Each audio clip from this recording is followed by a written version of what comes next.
Hello नमस्कार दोस्तों। आप सभी का केपी एस्ट्रोलॉजी सीरीज में स्वागत है।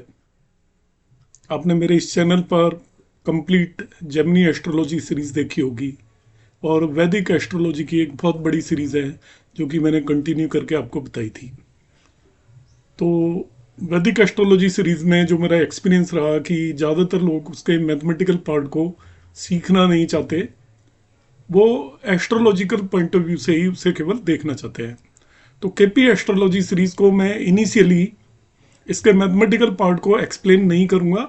लेटर स्टेजेस पर मैं इसे एक्सप्लेन करूंगा जो लोग इसे सीखना चाहें उनके लिए। अभी जो मैं केपी एस्ट्रोलॉजी में आपको बताऊंगा वो किस तरीके से हम इसे प्रेडिक्शन के लिए यूज करते हैं। वैदिक एस्ट्रोलॉजी में एक पर्सन का पर्सनल एनालिसिस बहुत ही ज़्यादा इंपॉर्टेंट हो जाता है, मगर केपी एस्ट्रोलॉजी में मैथमेटिकल टूल्स हैं और बिल्कुल सटीक तरीके से आप बहुत ज़्यादा अपना पर्सनल एनालिसिस लगाए बगैर किसी भी इवेंट के बारे में प्रेडिक्ट कर सकते हैं और टाइमिंग ऑफ इवेंट की बहुत ही एक्यूरेट प्रेडिक्शन दे सकते हैं। कमिंग क्लासेस में मैं डिफरेंस भी बताऊंगा, क्योंकि ये बिगिनिंग क्लास है इसलिए मैं थोड़ा सा इंट्रोडक्शन रख रहा हूँ। यहाँ पर इनिशियली मेरी एक दो क्लासेस जरूर इंग्लिश में होंगी, पर लेटर ऑन मैं ट्राई करूंगा कि मैं हिंदी में ही सारा आपको मटेरियल भी प्रोवाइड करूं साथ साथ। आज केपी एस्ट्रोलॉजी की क्लास में मैं आपको बताऊंगा कौन कौन सी टर्म्स यूज यहाँ पर जनरली होती हैं। वैदिक एस्ट्रोलॉजी के से डिफरेंट कौन कौन सी टर्म्स यहाँ पर यूज होंगी, तो उन टर्म्स के बारे में थोड़ा सा हम डिस्कस करेंगे और कमिंग क्लासेस में फिर मैं धीरे धीरे आपको केपी एस्ट्रोलॉजी सिखाऊंगा। बहुत ही कम क्लासेस में आप इसके बेसिस पर प्रेडिक्शन करना आसानी से सीख जाएंगे।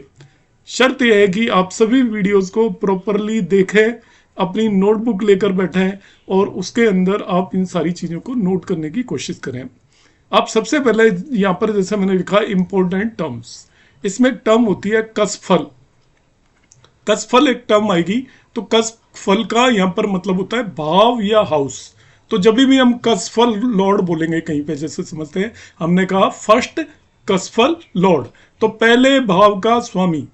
कसफल इज नथिंग, केपी में जिसे कसफल बोलते हैं, वैदिक एस्ट्रोलॉजी में उसे भाव या हाउस बोलते हैं। तो ये ऐसा मैं पहले से ही मान के चल रहा हूं कि आप सभी को बेसिक एस्ट्रोलॉजी आती है, तभी आप इसे सीख पाएंगे। बेसिक एस्ट्रोलॉजी यदि बिल्कुल भी नहीं आती तो आप मेरा वैदिक एस्ट्रोलॉजी सीखें, प्ले लिस्ट के अंदर जाएं और बेसिक एस्ट्रोलॉजी के कुछ एक वीडियोस देख लें, उतने से ही आपका काम चल जाएगा। अब आ जाता है दूसरा साइन लॉर्ड। तो साइन लॉर्ड का मतलब आप सभी समझते हो कि कोई भी प्लेनेट जिस भी साइन के अंदर रखा हुआ है। सपोज जुपिटर आपका प्लेस्ड है एरीज साइन के अंदर, तो एरीज साइन का लॉर्ड हो गया मार्स, तो जुपिटर का साइन लॉर्ड मार्स हो जाएगा। इन चीजों को एक एक को आप ध्यान से समझें, क्योंकि शुरू में आपको ये टर्म्स याद रखने में भी दिक्कत आएगी। तो साइन लॉर्ड क्या होता है, जिसको हम वैदिक एस्ट्रोलॉजी में डिस्पोजिटर बोलते हैं, कि कोई भी प्लेनेट जिस राशि में रखा है उस राशि के स्वामी को उस प्लेनेट का साइन लॉर्ड बोलेंगे। तो यहाँ पर साइन लॉर्ड टर्म यूज होगी, जिसको एसएल बोल सकते हो आप, साइन लॉर्ड। तो फिर से मैं रिपीट कर देता हूं, it is the lord of sign in which planet is placed. अब आता है नेक्स्ट स्टार लॉर्ड। यहाँ पर नक्षत्र को स्टार बोला जाता है। तो वैदिक एस्ट्रोलॉजी में हम जनरली स्टार लॉर्ड जैसी कोई टर्म यूज नहीं करते। यहाँ पे स्टार लॉर्ड बार बार आएगा, उसे हम नक्षत्र लॉर्ड भी बोलते हैं, एनएल। स्टार लॉर्ड क्या है, हमने बताया कोई भी प्लेनेट एक राशि के अंदर होता है, तो उस राशि में वो जिस भी नक्षत्र में है, हर एक प्लेनेट नक्षत्र में होता है, हमें मालूम है। जब आप किसी भी कुंडली को मोबाइल ऐप वगैरह में देखते हो तो आपको वहां पे लिखा होता है ये प्लेनेट इस नक्षत्र में है। तो वो जिस भी नक्षत्र में है उसके लॉर्ड को, स्वामी को, उसका स्टार लॉर्ड या नक्षत्र लॉर्ड कहेंगे। एग्जाम्पल के लिए मैंने यहाँ पे ले रखा है, suppose Jupiter is in Ashwin नक्षत्र, एरीज साइन में है जुपिटर। एरीज साइन का मतलब मेष राशि में है, तो जुपिटर का साइन लॉर्ड तो हो गया मेष राशि का लॉर्ड, वो हो गया मंगल। मगर वो मेष राशि में है, सपोज अश्विन नक्षत्र में है। मेष राशि में आपको पता है अश्विन भी होता है, भरणी भी होता है, किसी भी नक्षत्र में हो सकता है जुपिटर। तो सपोज 5 डिग्री पे है तो वो अश्विन नक्षत्र में आ जाएगा। तो अश्विन नक्षत्र का जो लॉर्ड है केतु, वो इसका स्टार लॉर्ड या नक्षत्र लॉर्ड हो गया। तो कोई भी प्लेनेट जिस भी ग्रह के नक्षत्र में है वो ग्रह उसका नक्षत्र लॉर्ड या स्टार लॉर्ड हो जाता है। तीसरी टर्म यहां पर अब हम यूज करेंगे सब लॉर्ड। सब लॉर्ड, तो देखिए सब लॉर्ड को मैं यहाँ पे ब्रीफली समझाऊंगा। ये चीजें आपको ज्यादा नहीं भी पता है तो आपका काम चल जाएगा, क्योंकि केपी एस्ट्रोलॉजी का जब कोई भी आप ऐप मोबाइल या लैपटॉप पर खोलेंगे उसके अंदर ये सब लिखा होगा कि किस प्लेनेट का कौन साइन लॉर्ड है, कौन स्टार लॉर्ड है, कौन सब लॉर्ड है, और उसके बेसिस पर आगे बढ़ा जाता है केपी एस्ट्रोलॉजी में। इन तीनों को हम यूज करते हैं, sign lord, star lord and sub lord. तो सब लॉर्ड बेसिकली होता क्या है, यहाँ पे मैं थोड़ा सा आपको आइडिया दे देता हूं जिससे आप बिल्कुल ब्लैंकली ना चले। एक नक्षत्र को 9 पार्ट में डिवाइड कर देते हैं। 9 पार्ट का मतलब एक, आपको मालूम है 9 प्लेनेट होते हैं, तो एक ही नक्षत्र को 9 हिस्सों में डिवाइड कर दिया जाता है। और वो 9 हिस्सों में किस तरीके से डिवाइड किया जाता है, जिस प्रपोर्शन में उस प्लेनेट की विंशोत्तरी दशा होती है आउट ऑफ 120 ईयर्स। जैसे आपको पता है कि शुक्र की 20 साल की दशा होती है टोटल 120 ईयर की महादशा के अंदर, विंशोत्तरी दशा में, तो 1/6 दशा शुक्र की होती है। तो एक नक्षत्र का 1/6 हिस्सा शुक्र के हिस्से में आएगा। इस तरीके से हम पूरे एक नक्षत्र को 13 डिग्री 20 मिनट्स का नक्षत्र होता है, उसको 9 भागों में डिवाइड करते हैं। वो बराबर नहीं होते। 9 भाग किस तरीके से होते हैं, जिस पर्टिकुलर प्लेनेट का विंशोत्तरी दशा में जो पोर्शन होता है, प्रोपोर्शन में जो दशा होती है, उसी प्रोपोर्शन में एक नक्षत्र को हम डिवाइड करते हैं 9 पार्ट में। जैसे केतु की दशा होती है 7 ईयर्स की, तो 7/120 आप कर दीजिए इंटू 13 डिग्री 20 मिनट्स। इतना आपका केतु का पोर्शन आ जाएगा एक नक्षत्र में। केतु के बाद आएगा वीनस का पोर्शन, तो वीनस की दशा होती है 20 साल की, तो 20/120 कर देंगे हम इंटू 13 डिग्री 20 मिनट्स। इतना पोर्शन वीनस का आएगा। ऐसे हम विंशोत्तरी दशा के ऑर्डर में एक नक्षत्र को 9 पार्ट में डिवाइड कर देते हैं, और हर एक पोर्शन की वैल्यू उस पर्टिकुलर प्लेनेट के विंशोत्तरी दशा में जो प्रोपोर्शन होता है उसके हिसाब से होती है। विंशोत्तरी दशा में उसका जो रेशो होता है या हिस्सा होता है उसके हिसाब से होती है। इस तरीके से एक प्लैनेट, आपका एक नक्षत्र 9 भागों में डिवाइडेड होता है, जिसमें सबसे पहला भाग केतु का होता है, फिर शुक्र का होता है, फिर सूर्य का होता है, और ऐसे करते करते आखिर में बुध का होता है। और उसका पोर्शन होता है जितना उसकी विंशोत्तरी दशा में हिस्सा होता है आउट ऑफ 120 ईयर्स।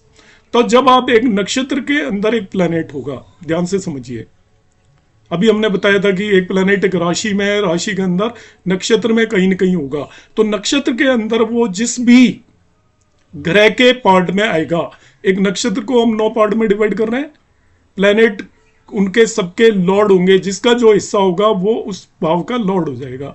तो हर एक नक्षत्र में आप देखोगे शुरू की 1 डिग्री के आसपास केतु का पार्ट आएगा।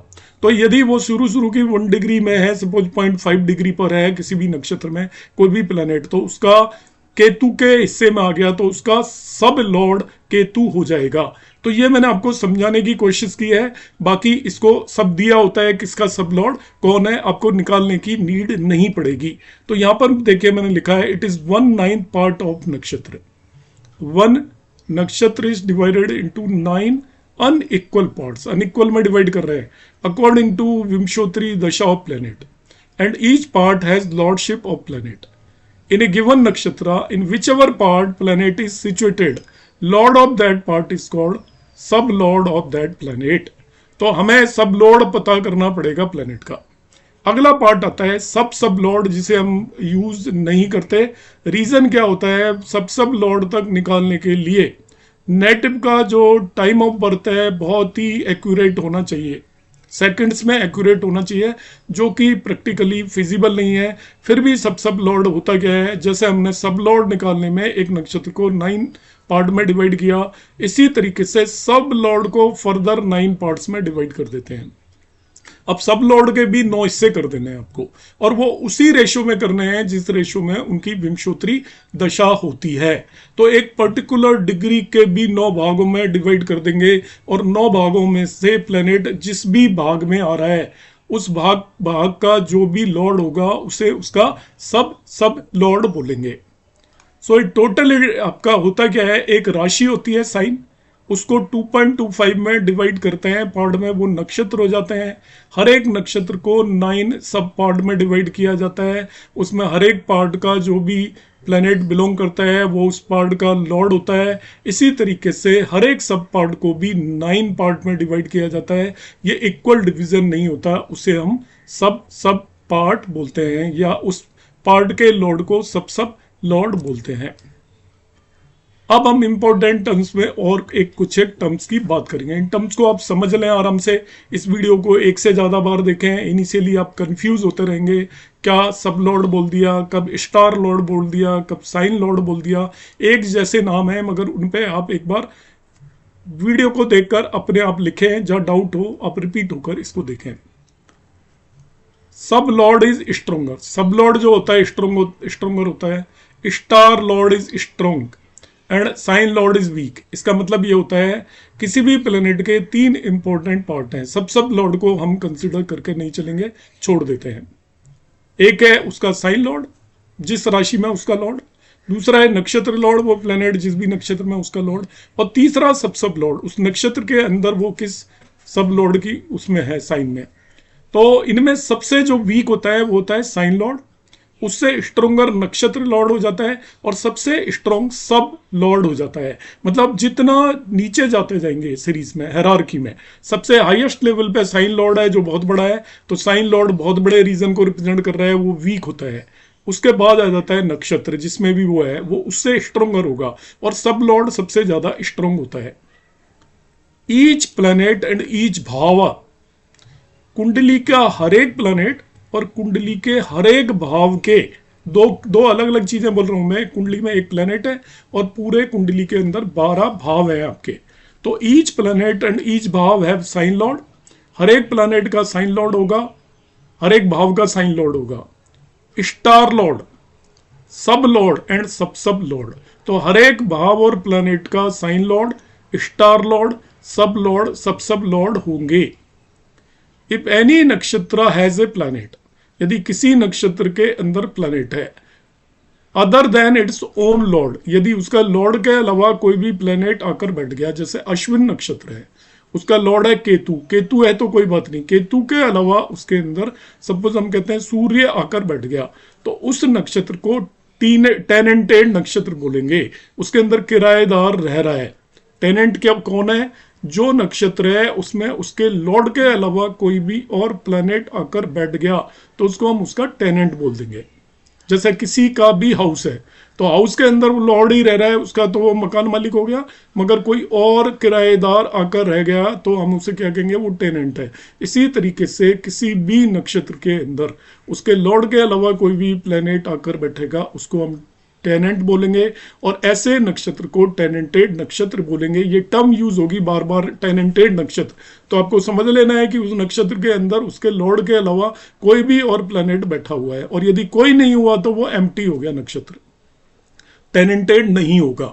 अब आ जाता है भाव, कस्पल पोजीशन। भाव को हम रिप्रेजेंट करते हैं कस्पल पोजीशन। ईच भाव, ध्यान से देखिएगा इसको, ईच भाव गिव रिजल्ट्स अकॉर्डिंग टू, हर एक भाव कैसे रिजल्ट देगा? अकॉर्डिंग टू दशा of the planet that affects that particular भाव। उस भाव को जो प्लैनेट अफेक्ट करते हैं उन प्लैनेट्स की दशा के हिसाब से वो भाव अपने रिजल्ट देगा। मतलब आप क्या कहेंगे? किसी भी भाव के रिजल्ट उस भाव को अफेक्ट करने वाले प्लैनेट्स की दशाओं में मिलेगा। तो ऐसा हमारा वैदिक एस्ट्रोलॉजी में भी होता है कि किसी भी भाव से रिलेटेड रिजल्ट देखने हैं तो उस भाव को अफेक्ट करने वाले प्लैनेट की दशा में मिलता है। यहां पे भी बिल्कुल वैसा ही है। In KP the strongest planet affecting a bhava is the sub lord. तो किसी भी भाव को जो सबसे स्ट्रॉन्ग प्लैनेट अफेक्ट करता है वो उसका सब लॉर्ड होता है। To see result of any house we see the sub lord affecting it as per chart. तो किसी भी भाव से रिलेटेड आपको रिजल्ट देखने हैं तो उस भाव को अफेक्ट करने वाले सब लॉर्ड को हम देखेंगे। ये मैं अभी प्रैक्टिकली आपको बता दूंगा, ये अभी मैं थ्योरेटिकल यहाँ पे लिख रहा हूँ, उसको आप ध्यान रखें कि कोई भी भाव से रिलेटेड रिजल्ट आपको देखने हैं तो वो कब मिलेंगे, जब उस भाव से रिलेटेड किसी भी प्लेनेट की दशा आएगी। ये इतना सिंपल सा तरीका है। केपी एस्ट्रोलॉजी में किसी भी भाव को अफेक्ट करने वाला सबसे स्ट्रांग होता है उस भाव का सब लॉर्ड। तो उस भाव से सब लॉर्ड की दशा में 100% आपको रिजल्ट मिलने की पॉसिबिलिटी होगी। अब हम बात कर रहे हैं significator and it's sublord. Significator and it's sublord. Significator show the source of event. किस चीज की वजह से आपका इवेंट होगा ये बताता है सिग्निफिकेटर। सिग्निफिकेटर कैसे निकालते हैं कमिंग क्लासेस में मैं बताऊंगा। अभी मैं फिर से रिपीट कर रहा हूं, आज की क्लास में मैं केवल थियोरिटिकल टर्म्स आपको बता रहा हूं। सिग्निफिकेटर क्या होता है, किसी भी भाव को कौन उसके रिजल्ट देगा, कौन उसे इन्फ्लुएंस कर रहा है, कौन उसका कारक है, वो उसका सिग्निफिकेटर हो जाएगा। द हाउस और house owned by it serve as the source. तो सिग्निफिकेटर क्या शो करता है, सोर्स ऑफ एन इवेंट, कि किसी भी इवेंट को कौन करेगा। तो द हाउस और houses owned by it serve as source. अब मैं बताता हूं, समझिए जरा। सपोज किसी भी काम का सिग्निफिकेटर मार्स है, तो आपके उसके कौन कौन से हाउसेस को वो सिग्निफिकेटर हो जाएगा, मार्स। तो मार्स आप देखिए किस भाव के अंदर है और किन हाउसेस का वो ऑनर है, तो उनका वो सिग्निफिकेटर हो जाएगा। तो मार्स किसका सिग्निफिकेटर हो जाएगा, द हाउस और the houses owned by it serve as source. तो अब फिर से समझिए कि सूर्य किसका सिग्निफिकेटर होगा, तो कुंडली में 5 साइन जिस भी भाव में है उसका सिग्निफिकेटर होगा, और सूर्य जिस भाव के अंदर रखा हुआ है उनका सिग्निफिकेटर होगा, तो उनके रिजल्ट सूर्य देगा, ऐसा हम कह सकते हैं। सपोज किसी कुंडली के अंदर आप देखना चाहते हो जुपिटर किसका सिग्निफिकेटर है, तो आप क्या देखोगे, जुपिटर किस भाव में रखा हुआ है और किन किन भावों का वो स्वामी है। दूसरा point, the sub lord of significator, जो सिग्निफिकेटर प्लैनेट होगा, आप ध्यान रखिएगा हर एक प्लैनेट का साइन लॉर्ड होता है, हर एक प्लैनेट का नक्षत्र लॉर्ड होता है, हर एक प्लैनेट का सब लॉर्ड होता है। तो यहाँ पे आप the sub lord of significator become the indicators of the matter of the house occupied and owned by it and also the house aspected by it. होता क्या है कि किसी भी कोई भी सिग्निफिकेटर है किसी भी भाव का, जैसे मैंने अभी बताया, सपोज सूर्य किसी कुंडली में चौथे और 5वें भाव का सिग्निफिकेटर हो गया, तो सब लॉर्ड जो होगा आपका उसका सूर्य का सब लॉर्ड देखना पड़ेगा आपको। तो ये क्या करेगा, the sub lord of significator becomes the indicators of the matter of the house occupied and owned by it. तो अब जो सन से रिलेटेड जो रिजल्ट होंगे उनके लिए सबसे इंपॉर्टेंट कौन इंडिकेटर होगा, वो सूर्य का सब लॉर्ड जो होगा, वो 4th और 5th हाउस के लिए अब आपका रिजल्ट के लिए इंडिकेट करेगा कैसे रिजल्ट आपको मिलने वाले हैं। मैं फिर से रिपीट कर रहा हूं, सब लॉर्ड ऑफ सिग्निफिकेटर का मतलब है किसी भी कुंडली के अंदर सपोज सूर्य चौथे और 5वें भाव का सिग्निफिकेटर है, तो सूर्य का जो सब लॉर्ड है वो 4th और 5th हाउस से रिलेटेड रिजल्ट को इंडिकेट करेगा कि कैसे रिजल्ट आपको मिलने वाले हैं। इसी तरीके से नेक्स्ट पॉइंट है, the sub lord of significator is deciding factor regarding matters of the sub lord. तो जो सब लॉर्ड ऑफ सिग्निफिकेटर होगा वो खुद इस सब लॉर्ड से रिलेटेड मैटर्स को भी सिग्निफाई करेगा। अब मैं समझाता हूं आपको किस तरीके से। अभी आपको कुछ समझ में भी नहीं आता है तो कोई दिक्कत नहीं है, आप इसको जरा 1-2 बार वीडियो को देखें, आगे मैं इनको प्रैक्टिकल एग्जांपल से समझाऊंगा। यहाँ पर मैं केवल आपको बेसिक टर्म्स आज की क्लास में एक्सप्लेन कर रहा हूँ। यहाँ पे मैंने लिखा है the sub lord of significator. अभी जैसे मैंने बताया कि sun suppose 4th and 5th house का सिग्निफिकेटर है किसी कुंडली में, और उसका सब लॉर्ड सपोज मरकरी है, तो वो क्या करेगा, the sub lord of significator is deciding factor regarding the matters of सब लॉर्ड। तो वो सब लॉर्ड से रिलेटेड, मरकरी से रिलेटेड मैटर्स के लिए मरकरी ही आपका क्या होगा, डिसाइडिंग फैक्टर होगा। तो कुंडली में मरकरी जिन जिन भावों का सिग्निफिकेटर होगा उनके रिजल्ट भी वही देगा। इसको लेटर ऑन में और एलोबरेट करूंगा। अभी हम देखते हैं यहाँ पर houses of different subject matter, जो बहुत एक इंपॉर्टेंट चीज है जिसे आपको याद रखना है। आज की क्लास में जो नेक्स्ट पार्ट है, सबसे इंपॉर्टेंट पार्ट है, इसे आप नोट कर लें, क्योंकि आप जिस भी हाउस से रिलेटेड रिजल्ट देखना चाहोगे और जैसे भी रिजल्ट देखना चाहोगे तो आपको मालूम होना चाहिए कौन कौन हाउसेज होते हैं। तो इसमें दो तरीके के हाउस होते हैं, ध्यान रखना आपको। एक होता है प्राइमरी हाउस और दूसरे दो हाउसेज होते हैं उसके सेकेंडरी हाउसेज। कोई भी इवेंट केपी एस्ट्रोलॉजी में एक हाउस से हम नहीं देखते। वैदिक एस्ट्रोलॉजी में एक मेन हाउस होता है, मगर केपी में मेन हाउस के साथ आपके सेकेंडरी हाउसेज होते हैं। तो ये सभी हाउस उस वर्क से रिलेटेड रिजल्ट देते हैं। एक दूसरा कंसेप्ट और ध्यान रखेंगे, किसी भी भाव का 12वां भाव उस भाव के रिजल्ट को नेगेट करता है। नेगेट करने का मतलब आप समझें, सपोज 7वां भाव 7th हाउस मैरिज का हाउस है, तो उससे 12वां भाव छठा हाउस डिवोर्स का हाउस हो जाएगा। 10वां भाव प्रोफेशन का भाव है, तो 9th भाव ट्रबल इन प्रोफेशन का भाव हो जाएगा। तो कोई भी भाव जिस चीज का भाव है, जैसे 4th हाउस को केपी में एजुकेशन का हाउस मानते हैं, तो उससे 12वां भाव मतलब तीसरा भाव एंड ऑफ एजुकेशन का भाव होगा। तो दो चीजें बहुत क्लियर कर लीजिए। पहली बात कि केपी में हर एक काम के एक से ज्यादा हम हाउसेज लेते हैं। एक प्राइमरी हाउस होता है, बाकी सेकेंडरी हाउसेज होते हैं। दूसरा, हर एक भाव का 12वां भाव उस भाव के रिजल्ट को नेगेट करता है। ये आपको लर्न करने में भी ध्यान रहेगा। अभी मैं समझाता हूँ। लॉन्जेविटी या आयु को हम देखते हैं पहले, 8वें और तीसरे भाव से। ये वैदिक में भी इसी से देखते हैं। तो ये आयु को बता रहा है। तो डेथ, देखिए पहले भाव का 12वां भाव 12वां हो गया, 8वें भाव से 12वां भाव 7वां हो गया, और तीसरे भाव से 12वां भाव दूसरा हो गया। तो इन तीनों से 12वें भाव डेथ को रिप्रेजेंट करेंगे, ये आयु को रिप्रेजेंट कर रहा है। तो इसमें बाधक प्लैनेट को भी हम कंसिडर करते हैं। हेल्थ को आपकी लग्न रिप्रेजेंट करती है, ध्यान रखना है। और 6, 8, 12 सिकनेस या डिजीज को रिप्रेजेंट करते हैं। क्योर, डिजीज से आप कैसे बचेंगे, कैसे क्योर करेंगे, तो उनके लिए आपका 1, 5, 11 भाव रिप्रेजेंट करता है क्योर को। क्यों? क्योंकि डिजीज को 6, 8, 12 रिप्रेजेंट करता है। तो देखिए 12 का 12वां भाव 1 हो गया, 8 का 12वां भाव 7 हो जाता है, 6 का 12वां भाव 5 हो जाता है। यहाँ पे 7 को हम यूज नहीं कर रहे हैं क्योंकि 7 मार का भाव हो जाता है। तो क्योर को 1, 5, 11 रिप्रेजेंट करता है और डिजीज को 6, 8, 12 रिप्रेजेंट करता है। तो आप क्योर को 1 इसलिए ले रहे हैं बिकॉज लग्न हेल्थ को रिप्रेजेंट करती है, तो लग्न क्योर को रिप्रेजेंट करेगा। 6 से 12वां भाव 5 हो गया और 12 से 12वां भाव 11 हो गया। यहाँ पर 7th भाव नहीं लिया है क्योंकि 7th मारक भाव होता है।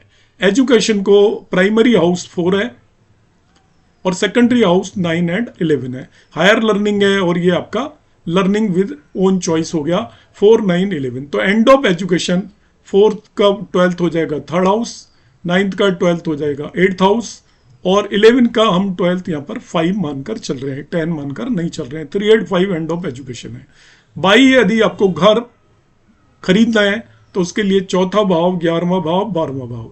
चौथा भाव आपका हमें मालूम है हाउस का भाव होता है, 11वां भाव इच्छा पूर्ति होता है और 12वां एक्सपेंसेस होता है। तो ये प्राइमरी हाउस 4 है, बाकी सेकेंडरी है। आपको हाउस सेल करना है तो सेल करने के लिए क्या होगा, 4 से 12 3rd हाउस हो गया, 11 से 12 आपका 10th हाउस हो गया, और इसमें हम 5th हाउस भी मानकर चलेंगे। 10th, 5th एंड 3rd आपको हाउस देखने हैं जब भी किसी भी पर्सन की सेल ऑफ हाउस से रिलेटेड क्वेरी आएगी। मैरिज में जो प्राइमरी हाउस है 7th है, जो कि मैरिज का हाउस होता है। सेकंड जो फैमिली का हाउस होता है, 11th आपकी इच्छा पूर्ति का हाउस होता है या गेन का हाउस होता है। तो इनसे 12th जो लेंगे वो डिवोर्स को रिप्रेजेंट करेंगे। 7 से 12 आपका 6th हाउस हो गया, सेकंड से 12 फर्स्ट हाउस हो गया, 11 से 12 10th हाउस हो गया, और एक 12वें भाव को भी हम डिवोर्स का भाव कंसिडर करके चलते हैं। चाइल्ड बर्थ में प्राइमरी हाउस 5th होता है, secondary house 2nd and 11th house होते हैं। तो स्टेरिलिटी के लिए इनसे 12वें भाव ले लीजिए। 5th से 12वां भाव चौथा हो गया, सेकंड से 12वां भाव फर्स्ट हो गया, और 11 से 12वां भाव 10th हो गया। इसी तरीके से ओवरसीज बहुत सारी क्वेरीज आती हैं आजकल की, हम विदेश कब जाएंगे, तो ओवरसीज के लिए 3 हाउसेज हैं। 12th जिसे हम मानते ही हैं प्राइमरी हाउस है, नाइन्थ हाउस भी ओवरसीज ट्रेवल है और थर्ड हाउस भी ओवरसीज ट्रेवल है। ये आपके ओवरसीज को रिप्रेजेंट करते हैं। तो होमलैंड को इनसे 12वें भाव रिप्रेजेंट करेंगे। ट्वेल्थ का 12वां भाव 11th हो गया, नाइन्थ का 12वां भाव 8th हो गया और थर्ड का 12वां भाव 2nd भाव हो गया। ऑक्यूपेशन या बिजनेस का प्राइमरी हाउस 10th है और दूसरे दो हाउस हैं 6th एंड 2nd। 6th भी आपको पता है ऑक्यूपेशन सर्विस का भाव होता है, 2nd आपका वेल्थ का भाव होता है। तो चेंज इन ऑक्यूपेशन को इनसे 12वें भाव ले लीजिए। 9th house change in occupation को रिप्रेजेंट करेगा, 6 से 12वां 5th भी चेंज इन ऑक्यूपेशन को रिप्रेजेंट करेगा, 2nd से 12वां 1st भी चेंज इन ऑक्यूपेशन को रिप्रेजेंट करेगा। मनी के लिए जो 3 भाव हैं वो है दूसरा, 11वां और छठा। दूसरा और 11वां तो आपको पता ही है मनी के भाव हैं। छठा actually it is earning from the opposite party. Opposite party 7th house होता है और उससे अर्निंग को हम 6th हाउस से रिप्रेजेंट करते हैं और लॉस को यहाँ पे हम रिप्रेजेंट करेंगे 8th एंड 12th हाउस से। तो लॉस का यहाँ पे सीधा सीधा लिंक नहीं है, 8th और 12th से रिप्रेजेंट करेंगे। तो इस तरीके से मैंने आज की क्लास में कुछ एक टर्म्स आपको एक्सप्लेन करने की कोशिश की है। हाउसेज बताएं कौन से हाउसेज हम किस चीज के लिए यूज करेंगे। कमिंग क्लासेज में मैं और कुछ एक टर्म्स बताऊंगा और धीरे धीरे आपको ये आसानी से समझ में आने लग जाएगा। मेरी कोशिश होगी कि मैं हिंदी लैंग्वेज में एक्सप्लेन करूं, मगर आज की क्लास की जो भी बातें हैं, खास बातें हैं, उन्हें आप नोट कर लें। मेनली आपको पता होना चाहिए साइन लॉर्ड, स्टार लॉर्ड और सब लॉर्ड क्या क्या होते हैं, कैसे निकालते हैं, और बाकी सारी चीजें हम कमिंग क्लासेस में करेंगे। होपफुली आपको आज की क्लास अच्छी लगी होगी। जैसे भी लगी है आप कमेंट बॉक्स में जरूर कमेंट करें। चैनल अभी तक सब्सक्राइब नहीं किया है तो आप इसे सब्सक्राइब कर लें, जिससे कि कमिंग वीडियोस आपको टाइम पर मिलते रहें। नमस्कार।